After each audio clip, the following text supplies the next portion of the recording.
Olá pessoal, meu nome é Caetano de Almeida, eu sou do Grupo Espírita Fraternidade aqui em São Pedro da Aldeia e eu fui convidado por uma pessoa muito especial, uma amiga muito especial, na verdade um grupo de amigos do Grupo Espírita Pedro, do Grupo Pedro lá de Macaé, para falar sobre a importância da evangelização. Olha, todos nós precisamos estar muito atento a essas coisas, né? A determinadas coisas no processo de criação dos nossos filhos, porque assim que ele nasce, nós somos presenteados por Deus, né? Pelas forças maiores, para cuidar, para tutelar de uma nova criatura. Então, há compromissos, né? Há situações muito fora do nosso conhecimento que nos leva a entender o nosso papel diante desses momentos de formação da criança, que virá a ser um jovem, que depois virá a ser igual a nós. Será pais, serão mães, e, e é necessário nesse momento do início da vida o processo da evangelização, o processo do caminho, levar esses jovens a um conhecimento da vida maior, a um conhecimento das obras de Deus, das obras da criação, todos os serviços que são prestados pela criação para todos nós, porque afinal de contas nós nascemos, nós estamos aqui por algum motivo, embora nós não saibamos, mas estamos aqui por um motivo, e um motivo bem óbvio. Então é muito necessário a gente estar atento em passar isso aos nossos filhos. Poxa, mas se eu não tive evangelização, se eu não tive esse caminho, então meu filho não vai sentir falta disso, não. Mas a gente precisa ensinar o caminho, a gente precisa plantar essa semente, tá? Então eu tenho um relato rápido aqui para fazer, porque eu sou nascido de família católica, né? Meus pais eram católicos. Meu pai era aquele católico fervoroso que ia para a missa todos os domingos. E quando a gente ganhava um presente de Natal, ganhava um sapato, ganhava uma roupa, a gente não podia usar a roupa, né? Nós somos 7 irmãos, né? Então, todos pequenos, eu sou o penúltimo, eu sou um dos caçulas da família. Então nós tínhamos aquela situação de isso aqui é para quando você for à missa. Tinha o sapato da missa. E eu às vezes ficava doido para ir à missa por causa do sapato. Acreditem. E eu gostava de ir à missa porque eu podia vestir aquela roupa que eu gostaria de vestir, que durante a semana não tinha outro motivo, né? Porque quando eu ia para a escola era o uniforme da escola, eu não tinha outro lugar para ir, e o único lugar que a gente ia, que ia bem vestido, era na missa. Você ia de calça comprida, você ia de camisa de botão, você ia com um sapato bacana, que em outro espaço da semana, outro lugar, você não iria, né? Então era assim que funcionavam as coisas. Eu acho que acredito que algumas famílias hoje ainda é assim, né? Que a gente sempre tem a roupa especial para ir em lugares especiais. Só que as opções eram bem menores, né? E muitas vezes eu me pegava enganando meu pai, né? Meu pai ele fazia uma certa exigência de que nós tínhamos que estar na missa. Ele queria ver a gente na missa, né? Então meu pai ele era uma pessoa assim bem severa, ele era muito sério e ele não tinha muita brincadeira com ele não. Então ele falava, ó, vocês têm que estar na missa. E a gente foi crescendo, foi ficando adolescente, e o adolescente já passa a não ir junto com os pais, né? Ah, depois eu vou, daqui a pouco eu vou. Aí, às vezes a minha mãe falava, ah, não, deixa aí, daqui a pouco eles vão, tal. E eu confesso a vocês uma coisa que muito interessante, que eu às vezes burlava isso. Eu fingia que estava vestindo a roupa, meu pai saía, a igreja era logo perto da nossa casa, assim, alguns metros, assim, botar aí uns 300 metros mais ou menos, dava para ir a pé. E eu fingia, botava aqui a calça, vestia, e tal, aí dava o horário passava rápido e tal. Quando ele chegava, algumas vezes eu fazia isso. Eu ia e fingia que estava tirando a roupa. Aí meu pai chegava e falava assim: Poxa, mas você. Eu não vi você na missa, não. Aí eu, não, porque eu ficava lá na parte de trás e tal. Eu te vi lá, aí ele ficava. É, mas eu não te vi, não, tal. E eu enganava ele. Então o que acontece? A verdade é que a semente foi plantada. Essa é a verdade. De qualquer forma que se pense, que se faça, tá? Não é dessa forma, claro, o ideal é a gente cativar as pessoas, tem a forma de cativar. Eu pertenci a grupo jovem, eu fiz a primeira comunhão, eu fui crismado com 15 anos de idade, né? Que a crisma tinha que ser aos 15 anos, e foi muito bacana. Eu, meu irmão, meus irmãos também frequentaram, cada um também fazia suas estripulias, né, da sua forma, e nós fomos plantados nessa semente, tá? E então eu casei, gostava de ir à missa, peguei o hábito de ir à missa, gostava muito de estar na missa, não sei explicar porquê, mas eu tinha que ir à missa domingo às vezes, e eu chamava a minha esposa, que também tinha sido frequentada até a mesma igreja na época, mas em um tempo diferente, que ela é 5 anos, 6 anos mais nova que eu.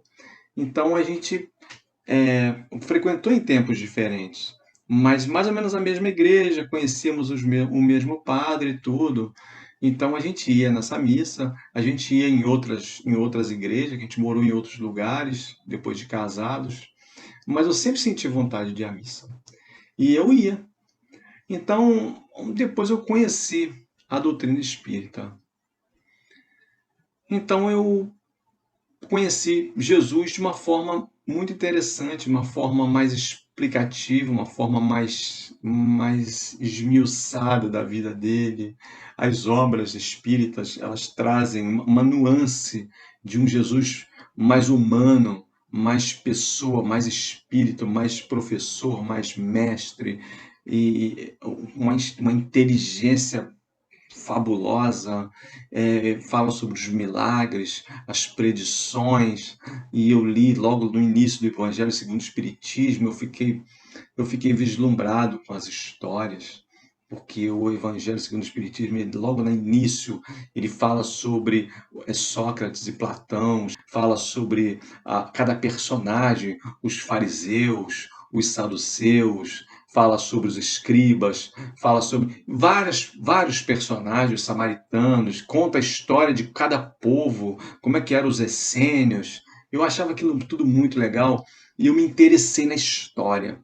E quando eu estudei, quando eu fui entender como é que funcionava a história de Jesus verdadeiramente, eu fiquei muito interessado e eu passei a ler bastante, ler as obras de Chico.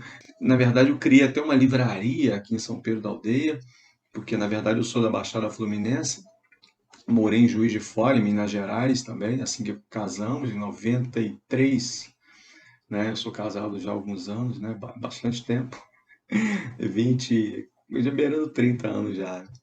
Então nós é, vivemos dessa forma. E eu gostei muito de conhecer o processo do evangelho, do evangelho através do Espiritismo. Para mim foi muito bacana, foi muito legal. Então, o que eu digo hoje para vocês é que plantem a semente. Porque a semente em mim foi plantada, ela germinou. E eu gostaria de fechar com uma história muito bacana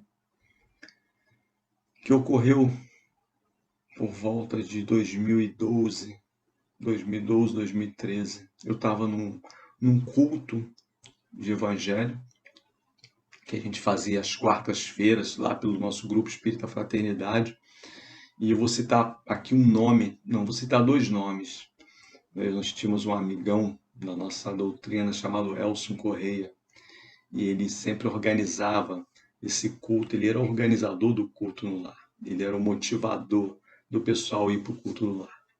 E a gente estava indo numa instituição aqui em São Pedro, né? Chamava Casa de Apoio Semente do Amanhã, lá do nosso grande amigo Gilberto. Nós fomos fazer um culto, porque lá tem muitas crianças e tal, e a gente foi de noite, não havia mais ninguém, estava fechado, só Gilberto, a esposa, e nós chegamos lá com um grupo assim de uma meia dúzia de pessoas. E tinha um amigo meu também, o Bruno, e trabalha com enfermagem, grande amigo nosso, grande companheiro nessa época também. E nós fazendo o culto e foi muito bacana, muito emocionante, a gente conversando sobre o Evangelho. E no final, nós temos sempre aquele lanchezinho, né? Tem um café, tem um bolo, muito divertido. E, o, e tem os abraços, né? Tem assim, como se fosse um festejo, né? Ali, uma festa espiritual muito bacana. Uma duração ali de uma hora e meia no máximo. E o Bruno, e a gente se abraçou, eu e Bruno se abraçou. E eu nunca tinha conversado com o Bruno sobre nada, nunca tinha comentado com ele sobre meu pai, sobre minha vida de garoto, porque os nossos encontros sempre são assim, do trabalho, aí sai, vai na casa do outro, pega o outro, leva e chega lá, se encontra, se reúne, senta. A gente não tem aquele tempo de falar sobre, às vezes, muito da nossa própria vida, né? E às vezes a gente conta, fala alguma coisa, a gente fala alguma coisa do cotidiano. Ao receber o abraço do Bruno, ele me deu um abraço muito forte, a gente se abraçou e tal, foi muito legal. E aí ele me segurou aquele abraço. O abraço já tinha terminado, mas ele continuava me apertando, me segurando. E eu senti assim, uma energia muito familiar, muito diferente ali naquele momento. A gente tinha terminado o culto e a voz saiu da boca dele. Falou no meu ouvido assim, tanto que eu briguei com você para ir à missa, né? E você está aqui hoje. Quando ele falou isso, eu falei, caramba. Na mesma hora veio a imagem do meu pai. Ele falou comigo através daquele amigo. E eu fiquei muito emocionado na hora e eu contei o que tinha acontecido. Eles também achavam muito engraçado, porque o próprio Bruno também não sabia. Ele ficou surpreso, ele ficou muito feliz, porque ele trouxe uma mensagem mediúnica para mim. Então eu já estava fazendo algumas palestras em grupo espírita e toda vez que eu subia, né, que eu era convidado para falar naquele momento, né, que fazia oração, fazia a leitura da página e eu me preparar para fazer a preleção. E eu olhava para aquelas várias pessoas que estavam sentadas à minha frente e vinha na minha cabeça uma coisa.